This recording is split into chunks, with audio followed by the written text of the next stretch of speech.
En effet, l'aventure de Pierre Defresne est proprement incroyable. Ce pur passionné de la technique et de la compétition s'est réveillé un beau matin avec la simple idée de construire pour tout type de véhicule les meilleurs amortisseurs du monde. Persuadé que le meilleur banc d'essai qui soit reste la compétition et plus précisément les rallyes africains, Pierre décide de contacter le service course Citroën en leur expliquant qu'il détient la clé du succès en termes d'amortisseurs et qu'il serait prêt à leur démontrer. Surpris, les techniciens de Citroën Sport le sont et donnent un rendez-vous pas comme les autres à notre géotrouve-tout de l'amortisseur, en plein cœur du Ténéré, à l'occasion d'une séance d'essai ZX de l'Artigue et Vatanen. Pierre honorera donc ce rendez-vous, débarquant en plein cœur de ce désert avec 2 valises d'amortisseurs portant le nom de Donner. Très vite, les pilotes valideront l'efficacité de ces nouveaux éléments, au point de gagner les 3 derniers Dakar. La légende Donner est donc lancée. En 1994, la marque Donner a donc pignon sur rue du côté de Montauban et commence à fournir un grand nombre de teams d'usine, comme Yamaha, KTM et autres Nissan. Il faut dire que ces 4 brevets originaux et son grand sens de la mise au point permettent à Pierre Defresne de gagner la confiance de bien des ingénieurs, à l'image de Thierry Viardot, responsable du développement chez Mitsubishi Rally Art, pour qui ce concept apporte vraiment de grands plus. C'est sûr que cet amortisseur nous a apporté pas mal. On a réussi à simplifier la voiture et simplifier la suspension. Cette nouvelle technologie a même permis aux teams de simplifier leur propre intendance puisqu'ils ne changent quasiment jamais d'amortisseur au cours des rallye raids.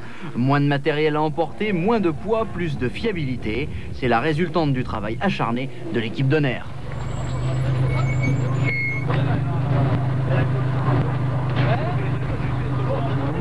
Côté pilote, l'arrivée de cette nouvelle technologie fait aussi école, au point de devenir incontournable. Explication Jean-Pierre Fontenay, vainqueur du dernier Dakar. Ce qui est vraiment fabuleux, c'est que dans une succession de bosses, en fait, on repart toujours à zéro. Je veux dire, on n'emmagasine pas d'énergie. L'amortisseur laisse redescendre la roue.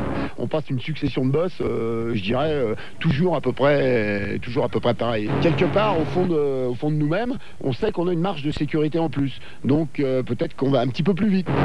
Pierre Defresne est un homme de terrain. Sous ses aspects de monsieur tout le monde, il passe presque inaperçu au bord d'une piste ou d'un circuit. Pourtant, ce pur passionné trouve une partie de son inspiration à observer les pilotes et leurs véhicules dans l'action. Bon, comme on est curieux à Turbo, on a voulu tester nous-mêmes l'efficacité du service Donner. La mission était simple, contacter le département Donner Compétition pour qu'en 2 jours, il nous livre un amortisseur capable de métamorphoser le comportement d'un quad Polaris d'origine afin de courir la montée de l'Olympe.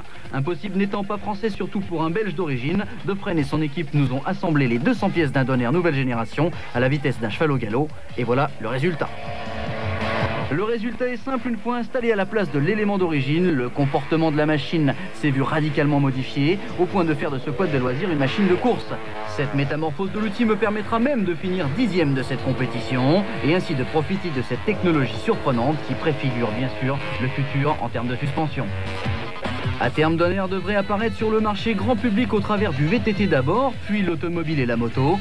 Pour l'instant, il continue son avancée dans la compétition avec des pilotes comme Richard V en rallye raid, l'Artigue Fontenay et Peter Hansel en automobile. Que ce soit sur la glace, sur le sable, sur le bitume ou sur la lune, rien ne semble résister à Pierre Defresne. Ce garçon, c'est sûr, a du ressort et nous à Turbo, on aime ça.